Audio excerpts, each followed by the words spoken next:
We're here today talking with Karen Helmer about her book, Soft is the Air I Breathe. Karen, thank you so much for taking time to join us. Yes, hello.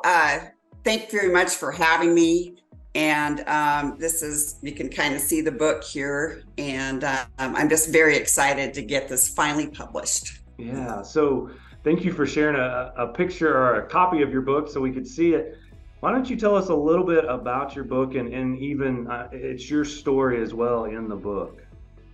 Yes, this is my story. And I actually had the thoughts of writing this book when I was by myself in an apartment in 2010. And I had gotten off a very difficult relationship, and I was by myself, and I was just thinking, I do have a good story to tell, I believe. And I had hoped that people would gain something out of it, and it just sat on a shelf for all those years. And I would try to write notes about it or type little chapters, and I kept changing the title, and nothing would ever come to light with it, or even stay on a page. And so I just gave up, and then all thoughts kind of fled about it, and really didn't even come into my mind until I was diagnosed with breast cancer in 2021. And then I went through a lot of chemotherapy for 2 years.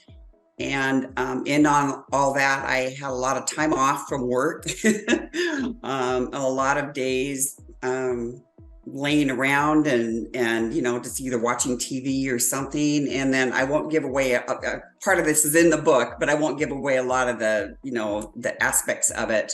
But there was one day when it just hit me after waking up of what to write, how to write it, the title, and everything. And it was just like God really spoke to me that day. And I really flew through it. And it's about some very, very difficult, abusive relationships, to be honest. Yeah. So, Yeah, well, thank you for sharing some of that. And it sounds like you mentioned starting it in 2010. So just over a decade long journey of, yes, and I'm sure a lot of healing and bringing up hurt and throughout that yes. process. Once you started, you said you kind of started in 2021, somewhere around there, and finally came to Last the, April, yes. so it was Last, a short process up it once you was. started writing, but the build Yes, had it kind of was. Even my editors, I started it in April, and unbelievably, I finished it in July. wow, wow. And my editors are, at Christian Faith, they were like, "You finished this in 3 months?" And I'm like, "Yeah, I'd start typing at 5 a.m. in the morning, because I couldn't sleep all night." And the stories of my life and notes and all that, it just really came to me. And I'm a pretty fast typist, so it Well, all you've came been about thinking pretty about it for quickly. years, and then it finally just Yes, all came out. And like you said, yes, felt like God prompted you and gave you some of that to share as well. What would yes. you say is kind of your overarching hope or message that you want readers to get from your book?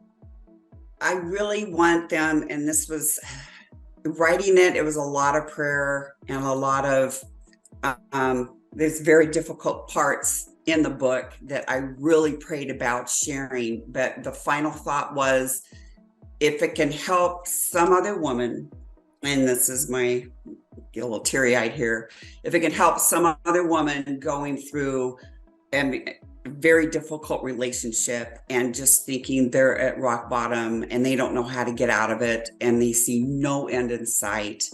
And I went through a lot of this for over 30 years. I mean, it wasn't just like a decade or a year or two, it Mm. was decades. And my hope is that women or anybody really can read this and say, she got through it. She wrote about this, and maybe I have some hope that this will end, and just to hang on to God through it. That's my biggest message, is hang on.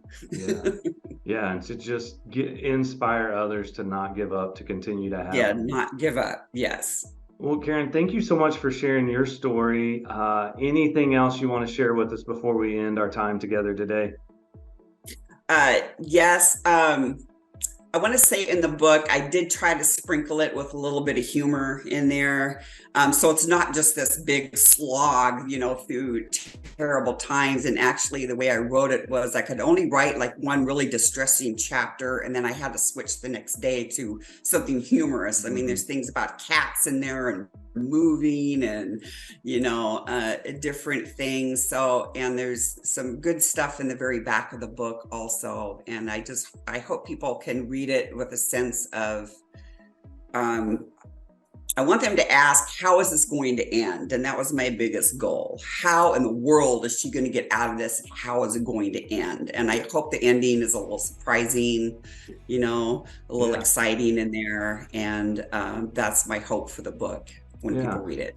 Well, you can grab a copy of Karen's book. It's Soft as the Air I Breathe. It's available. She mentioned Christian Faith Publishing. It's available. She has a website through them, but then also available on Amazon, on Barnes and Noble. You can get it through the Books app on iTunes as well.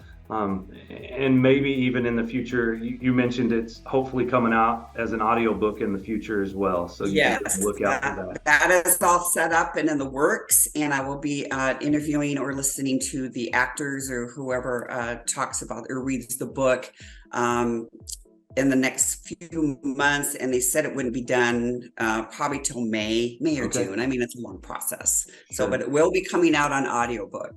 Yeah. Well, Karen, thank you so much for joining us.